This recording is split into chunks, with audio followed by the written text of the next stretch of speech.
Gloire à l'Éternel des armées, alléluia, nous bénissons le Seigneur pour le souffle de vie qu'il ne cesse de nous accorder en ce jour. Bienvenue à une minute de prière de ce samedi 16 août 2025. Aujourd'hui, le Seigneur a mis en mon cœur le désir de partager avec vous ce passage de Jean chapitre 10, le verset 10 que je lis, au nom de notre Seigneur Jésus-Christ. Le voleur ne vient que pour dérober, égorger et détruire. Moi, je suis venu afin que les brebis aient la vie et qu'elles soient dans l'abondance. Alléluia. Voici le choix devant lequel se trouve le racheté qui est entré par la porte ayant accepté Jésus-Christ comme bon berger. Mais la brebis qui a promis de le suivre où qu'il conduise et de n'écouter que sa voix est visée avec précision par un ennemi cruel et implacable. En sommes-nous conscients? Il peut nous attaquer comme un loup ravisseur. Il peut aussi chercher à nous séduire comme un ange de lumière, nous fasciner comme un serpent. Rappelez-vous, il se déguise en ange de lumière. Et on se déguise pour tout simplement feinter, pour tout simplement faire croire ce qu'on n'est pas.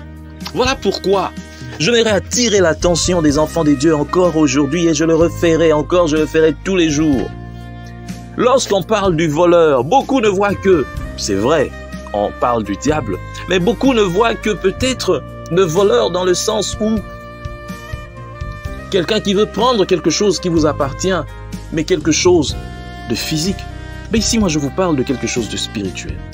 Le voleur dont il est question ici, nous devons l'identifier comme celui qui vous apporte une nouvelle qui s'écarte ou s'éloigne de la bonne nouvelle de Dieu.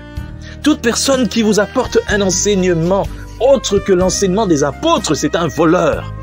Celui qui vient à vous pour s'enrichir lui et sa famille, c'est un voleur. Moi, ça m'étonne qu'il y ait toujours des multitudes dans les églises, des pasteurs qui appauvrissent leurs fidèles. Une église où il n'y a que le pasteur qui est riche ou qui doit être riche, qui doit avoir des appartements, des maisons, des véhicules, qui doit voyager dans le monde, qui doit faire la une. Ce n'est pas pour vous que nous travaillons, chers pasteurs. C'est pour nos familles. Je me mets à la place, je suis pasteur, mais je me mets à la place aussi des fidèles. C'est pour nos familles, c'est pour notre avenir, l'avenir de nos enfants. Nous pouvons participer à la vie de l'église, mais notre argent que nous donnons, je dis bien notre argent, c'est pas ton argent. Et je me remets à la place des pasteurs. Votre argent, chers fidèles, n'est pas notre argent. C'est l'argent qui doit servir à l'œuvre de Dieu. Il y a des pasteurs qui sont plus riches que leur église. Vous êtes des voleurs. Vous volez votre église.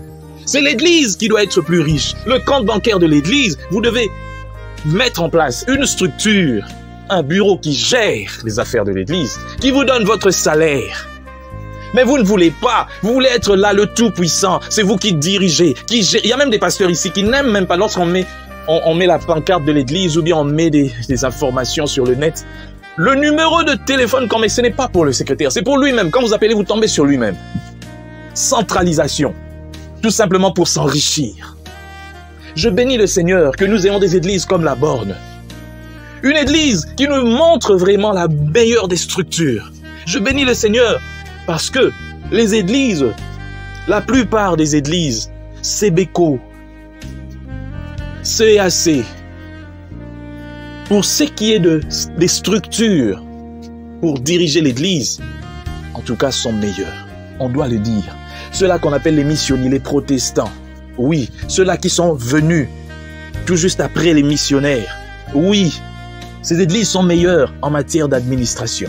Ce n'est pas une église où il y a quelqu'un qui est là. Moi, église d'Anga, il chasse même les gens comme il veut. Donc c'est lui, il fait entrer qui il veut, il donne la chair.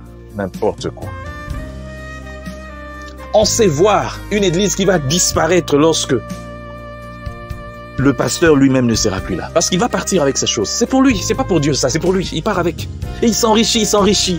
Vous vous enrichissez, mais vous vous appauvrissez spirituellement.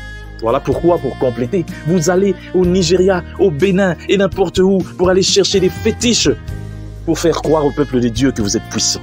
Des voleurs, c'est la Bible qui le dit, ce n'est pas moi. Le voleur ne vient que pour dérober, pour égorger, pour détruire. Avec des mauvais enseignements, avec vos mauvaises pratiques, vous appauvrissez le peuple de Dieu, physiquement, matériellement, mais aussi spirituellement. Que Dieu bénisse sa parole. qu'il bénisse tous ceux qui m'ont suivi, que cette parole atteigne les extrémités de la terre, que gloire soit rendue à Jésus-Christ. Amen. Bonne journée à tous.